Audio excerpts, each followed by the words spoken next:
सभी को मेरा सादर जय जिनेन्द्र। हमने सुना था पिछली कहानी में कि अंजना अपने मामा के साथ बच्चे को लेकर हनुरूही द्वीप में पहुंच जाती है। हनुरूही द्वीप में जोरदार जन्मोत्सव होने के कारण बालक का नाम हनुमान रखा जाता है। नगर में चारों ओर जय जयकार गुंजायमान हो जाता है। इंद्र जन्म के समान जोरदार उत्सव मनाया जाता है। तद्भव मोक्षगामी चरम शरीरी का जो जन्मोत्सव था, तो ये तो होना ही था। उसके बाद अंजना अपने बच्चे के पालन पोषण में अपने दिन व्यतीत करने लगी। उधर पवनजय का क्या होता है, अब सुनते हैं। पवनजय भी युद्ध से विजयी हो जाते हैं और अपने नगर आदित्यपुर वापस लौट रहे होते हैं। रास्ते भर उन्हें अंजना का ही विचार चलता है कि कैसी होगी अंजना। लौकिक जीवों के निकटता से सिर्फ तृष्णा ही मिलती है जो कभी पूरी नहीं होती, और धर्मी जीवों के समागम से, धर्मी जीवों के निकट होने से मिलती है तृप्ति। पवन व अंजना के साथ पूर्व में ये बात अनुभव कर चुके थे, तो उनकी उत्कंठा, उनकी मन अंजना से मिलने को बार बार और उद्विग्न हो रहा था कि मैं कब पहुंचूं और कब अंजना से मुलाकात करूं। आदित्यपुर पहुंच गए। पूरा नगर उनके आगमन की प्रतीक्षा कर रहा था।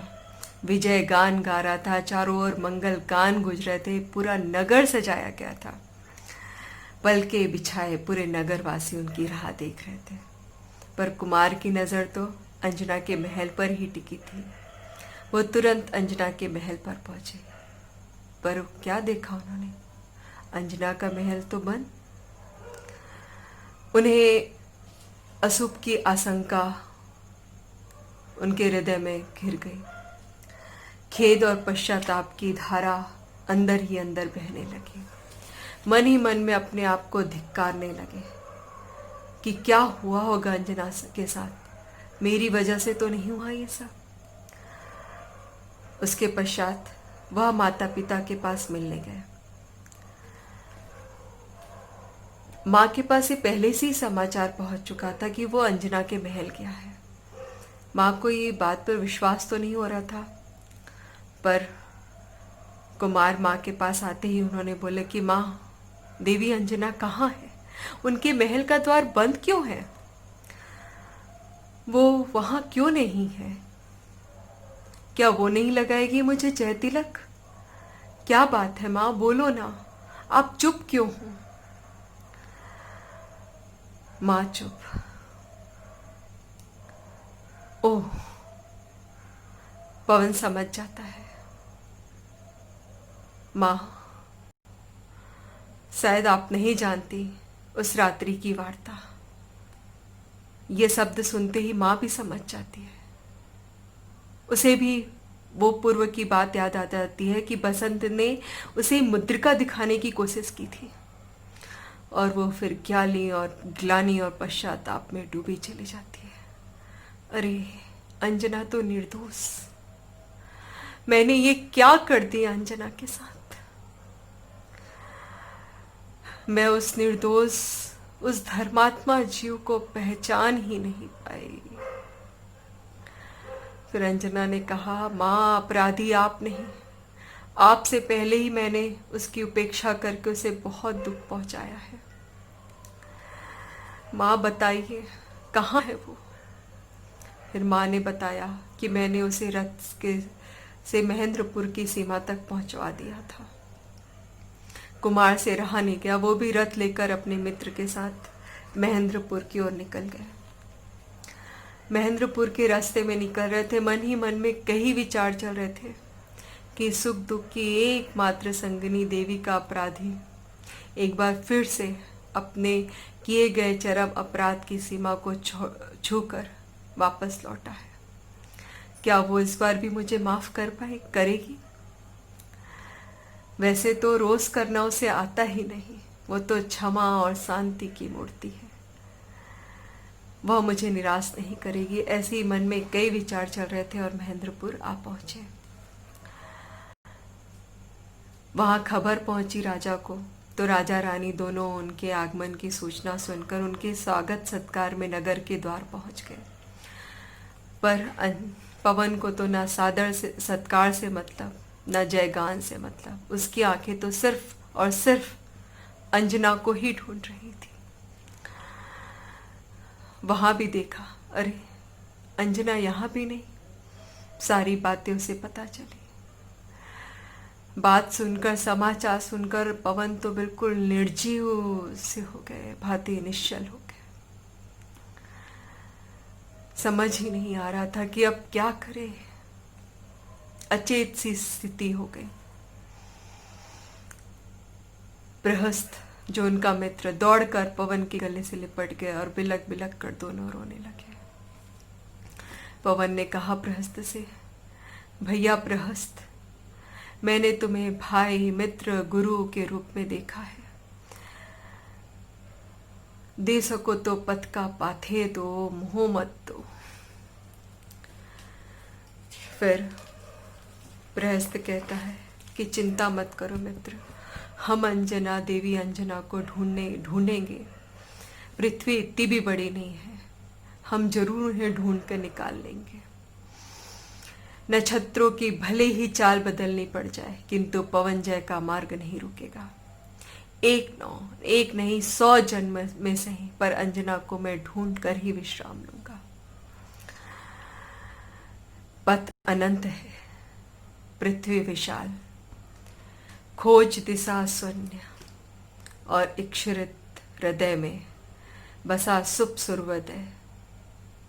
क्या विरह बादलों की चिढ़ता हुआ मंगल प्रभात आएगा? पवन जय किस तरह अंजना को ढूंढ पाएंगे? इस प्रश्न का उत्तर अगले कि पवन जय अंजना की खोज के लिए निकल पड़ते हैं। ठीक उसी प्रकार पवन जय बहुत तेजी से निर्मम निर्लेप पढ़ते ही जा रहे थे। जिस प्रकार भव्य जीव मोहियों की दुनिया को छोड़कर धर्मी जीवों की खोज के लिए निकल पड़ते हैं, फिर चाहे मार्ग में कोई भी आकर्षण हो या विस्मय का कोई भी प्रसंग बने, वे विचलित नहीं होते, मार्ग नहीं बदलते और ना खोज खंडित होती है। उसी प्रकार पवन जय भी आगे बढ़ते जा रहे थे। रास्ते में गांव, ग्राम्य, पनघट, घाट, सरोवर ना जाने कहां कहां से गुजरे।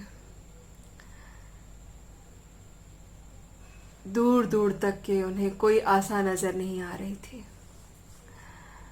सारे जगत के मुख पर निर्दोष अंजना की खोज में भटकते पवन जय की कथा तैरने लगी थी।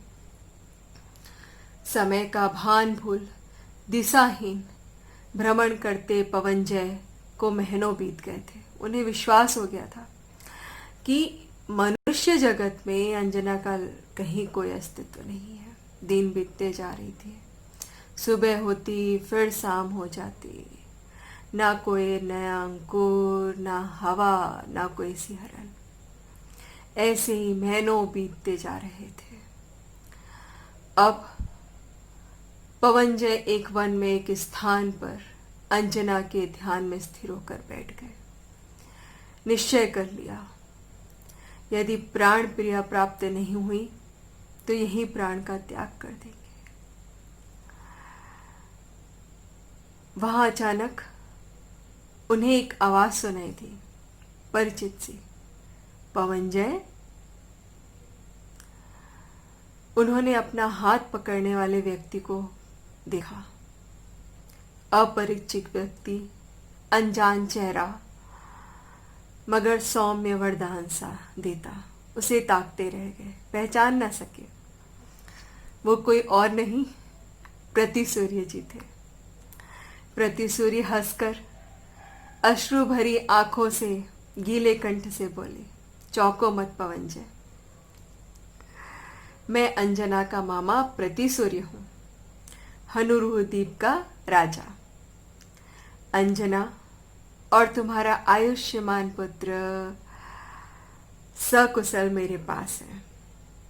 जब से तुम्हारे गृह त्याग का वृत्तांत सुना है अंजना ने, तब से उसने भी अन्न जल का त्याग कर दिया है। अविलंब चलो बेटा, अन्यथा वह दुखियारी तुम्हारा मुंह देखे बिना प्राण त्याग देगी। पवनजय ने सुना तो विश्वास ही नहीं हुआ उसे। उधर प्रति सूर्य की आंखों में अनवरत अश्रुधारा बह रही थी। अचानक पवनजय बोल उठे, अंजना, क्या अंजना मिल गई? अंजना क्या वास्तव में अब मैं उससे मिल पाऊंगा? उसे तो विश्वास ही नहीं हो रहा था और अश्रुधारा उसकी बहते जा रही थी। विपति सूर्य ने कहा, रो मत बेटा, दुखों की रात्रि बीत चुकी है।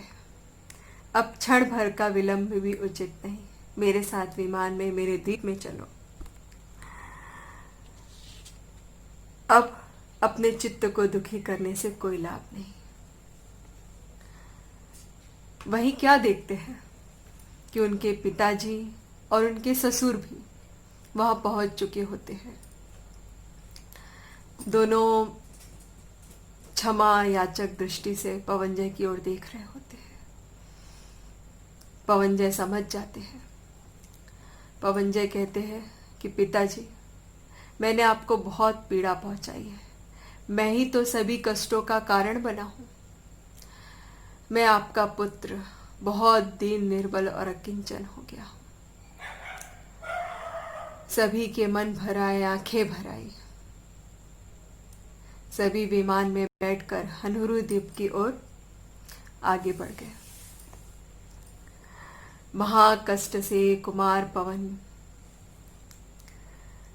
अंजना को पाकर वैसी महसूस कर रहे थे जैसे विषय कसाय में फंसे मोही जनों के बाद में ना उलझकर, पुण्योदय की अनुकूलता में ना फंसकर, नाना प्रकार के आकर्षणों में ना फंसकर, धर्मानुरागी जीव अनुपम मनुष्य भाव को, चिंतामणि रत्न को पाकर अनुभव करते हैं। दोनों के हृदय में उल्लास थे, आंखों में अश्रु की धारा थी। दोनों ने अपना वृत्तांत पूरा सुनाया कि कैसे कैसे उन्होंने कष्ट भोगा, कैसे कैसे उन्होंने अपने दिन गुजारे।